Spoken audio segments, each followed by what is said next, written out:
नमस्कार, आप देख रहे हैं गढ़ आवाज न्यूज और मैं हूं आपके साथ मानवी ठाकुर। शुरुआत। नमस्कार, आप देख रहे हैं गढ़ आवाज। मैं हूं महावीर सिंह रमन आपके साथ। चंपावत घटना को लेकर कोटद्वार में कांग्रेस का जोरदार प्रदर्शन। धामी सरकार पर साधा निशाना। महिला सुरक्षा, युवा उत्पीड़न और गैस वितरण अव्यवस्था को लेकर फूटा जन आक्रोश। मुख्यमंत्री धामी का पुतला दहन, सुरेंद्र सिंह नेगी ने जताई गहरी चिंता। कोटद्वार। प्रदेश में बिगड़ती कानून व्यवस्था, महिलाओं के खिलाफ बढ़ते अपराध, युवाओं के उत्पीड़न और गैस वितरण की बदहाल व्यवस्था को लेकर आज कोटद्वार कांग्रेस में कांग्रेस कार्यकर्ताओं का गुस्सा सड़कों पर दिखाई दिया।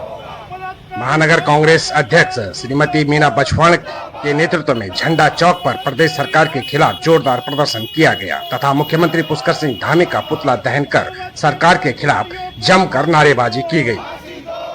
प्रदर्शन के दौरान कांग्रेस नेताओं ने आरोप लगाया कि उत्तराखंड में महिलाओं, युवाओं और कमजोर वर्गों के भीतर असुरक्षा का माहौल लगातार बढ़ता जा रहा है। उन्होंने कहा कि प्रदेश की कानून व्यवस्था पूरी तरह चरमरा चुकी है और सरकार जन समस्याओं के समाधान में विफल साबित हो रही है।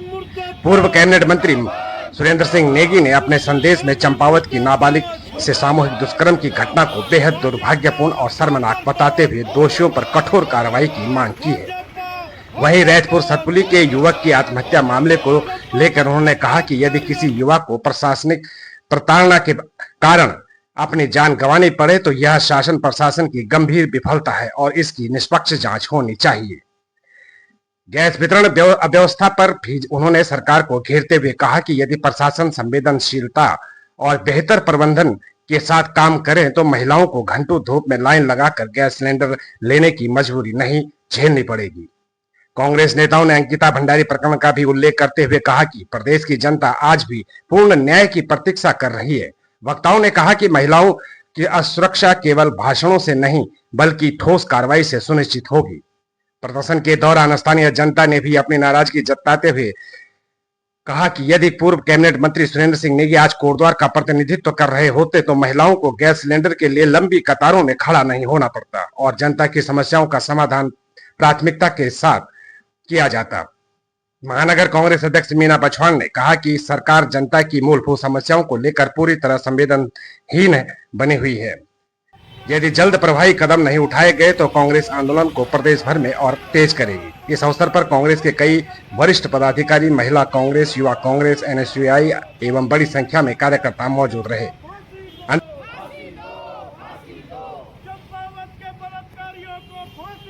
अंत में कांग्रेस कार्यकर्ताओं ने चेतावनी दी कि यदि कानून व्यवस्था, महिला सुरक्षा और जन समस्याओं पर सरकार ने शीघ्र कार्रवाई नहीं की तो आंदोलन को और व्यापक रूप दिया जाएगा। वहीं दूसरी तरफ चंपावत पुलिस की एक अलग ही कहानी सामने आई है। बहुत ही दुर्भाग्यपूर्ण घटना है ये। एक 16 साल की बच्ची के साथ गैंग रेप हुआ है ये। और जैसा कि समाचार पत्रों के माध्यम से हमें भी ज्ञात हुआ है कि कोई बीजेपी का मंडल अध्यक्ष है। और आप ये देखिए, बीजेपी के कार्यकाल में यहाँ पे जो है सब जगह डबल इंजन, ट्रिपल इंजन, चौपन इंजन सरकार बीजेपी की है। और जितना अत्याचार, जितनी कानून व्यवस्था ध्वस्त उत्तराखंड में है ना, मुझे लगता है इतनी और कहीं नहीं है। आए दिन कुछ ना कुछ केस उजागर हो रहे हैं। आप ये देख लो, सतपुली की घटना अगर आपको याद होगी, एक 20 साल का जवान लड़का जिसने सुसाइड कर दिया, इकलौता लड़का था परिवार का। और उसकी एक बड़ी बहन है, विधवा माँ है, पिताजी भी नहीं है उसके। और ये लड़की जो है, ये 16 साल की बेटी चंपावत की, ये चंपावत में अपने पिताजी के इलाज के लिए आई थी। तो अपने पिताजी के इलाज के लिए आई थी, उसके पिताजी बीमार हैं और उस लड़की के संग ऐसी घटना घट गई है। पहले तो वो लड़की ही मतलब उसका तो मतलब बहुत ही बुरा हाल हो गया उसको। तो प्लस उसका जो पिताजी हैं जो बीमार हैं, उनकी देखभाल कौन करेगा। तो मुझे इस बात का बड़ा अफसोस है कि यहाँ सब कहते हैं हम महिला हितैषी हैं। अगर महिला हितैषी होना इसी को बोला जाता है तो मैं चाहती हूँ कि ऐसी हितैषी ना बने बीजेपी। सुनिए ना, उनको बोलिए, आप पत्रकार लोग उनसे सवाल कीजिए ना। पत्रकार तो सवाल नहीं करते हैं। पत्रकार सवाल कीजिए कि आप एक तरफ तो नारी बंधन कार्यक्रम चला रहे हैं, एक तरफ महिला आरक्षण की बात कर रहे हैं, एक तरफ आप महिलाओं को शोषण कर रहे हैं। तो ये कहाँ का न्याय है महिलाओं के साथ? आप दोनों तरफ ना चलिए ना, एक तरफ चलिए ना। जितना सम्मान कांग्रेस पार्टी ने दिया है महिलाओं को, मुझे नहीं लगता इतना सम्मान किसी और पार्टी ने दिया होगा। अंकिता भंडारी वाला केस अभी सबको पता ही है, उसे इतने साल हो गए, अभी तक उसे न्याय नहीं मिला। अंकिता भंडारी से पहले भी और अंकिता भंडारी के बाद भी हजारों लड़कियों के साथ दुष्कर्म हुआ है, रेप हुआ है, मर्डर हुआ है।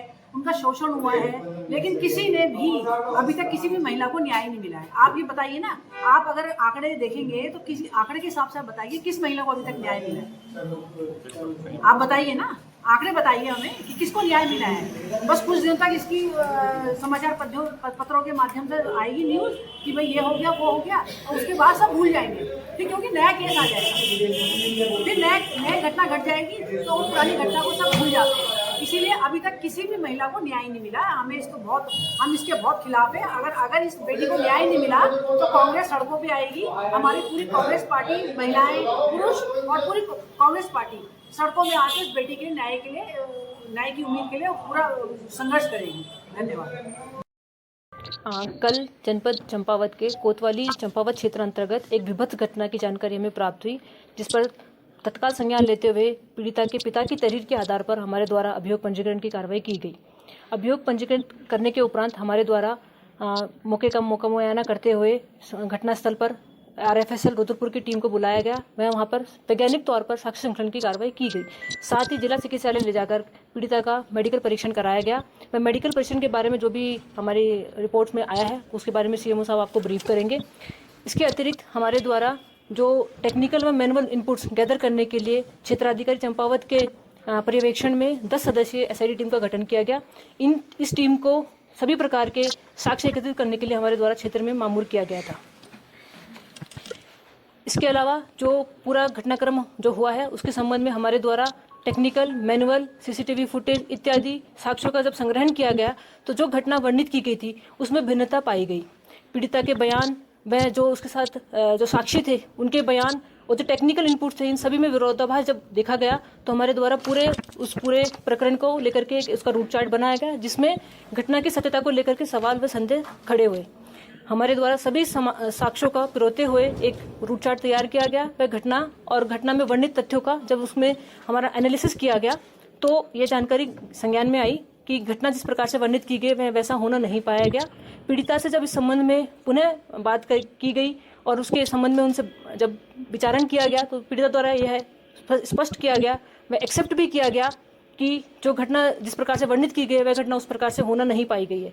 यह कुछ लोगों के द्वारा ये षड्यंत्र करके पूरा घटनाक्रम को रचा गया था। इसमें जो षड्यंत्र करता थे वह कमल रावत, उनके एक महिला सदस्य, साथी व अन्य लोग, इन लोगों के द्वारा मिलकर अब कमल रावत द्वारा पूर्व में एक प्रकरण को लेकर के वह अभियुक्त रहे हैं, जिसको लेकर के उसके मन में यह खेद था कि मैं जिन लोगों ने उस प्रकरण में उसकी पैरवी की थी उनके विरुद्ध वह बदला लेने की भावना से ग्रसित थे। इस जो हमारी नाबालिग पीड़िता है इसका प्रयोग करके, इसका यूज करके उनके द्वारा अपनी जो एक बदले की भावना है उसकी पूर्ति हेतु पूरा षड्यंत्र रचा गया। इस षड्यंत्र को रचने के लिए उनके द्वारा जो पीड़िता है उसकी दोस्त की शादी के समारोह को उन्होंने प्लानिंग का अपना एग्जीक्यूशन डे माना। उस दिन पीड़िता अपने दोस्त के साथ अपने दोस्त की शादी के समारोह में सम्मिलित होने के लिए गई थी। समारोह जब खत्म हो गया तब वह उनकी प्लानिंग थी कि वो विनोद जो कि पीड़िता का दोस्त है उसके घर जाएंगे और वहाँ पर पूरा प्लानिंग जो उन्होंने की थी उसको अंजाम देंगे। क्योंकि विनोद पहले ही घटनास्थल से चला गया था, शादी समारोह से चला गया था, तो उनके उस प्लान की पूर्ति नहीं हो पाई। तो उन्होंने सोचा कि आज हम जो प्लान हमने बनाया है उसको एग्जीक्यूट जरूर करेंगे। तो उनके द्वारा ही विनोद के किसी परिचित का एक डेयरी के निकट जो आवास था उसको अपना घटनास्थल के रूप में चिन्हित किया गया। वहाँ पर जाकर के उनके द्वारा स्वयं द्वारा वहाँ मौके पे पहुँच करके पूरा जो षड्यंत्र है वो रचा गया और इस प्रकार से पूरे षड्यंत्र को दिखाया गया कि यह एक सत्य घटना है।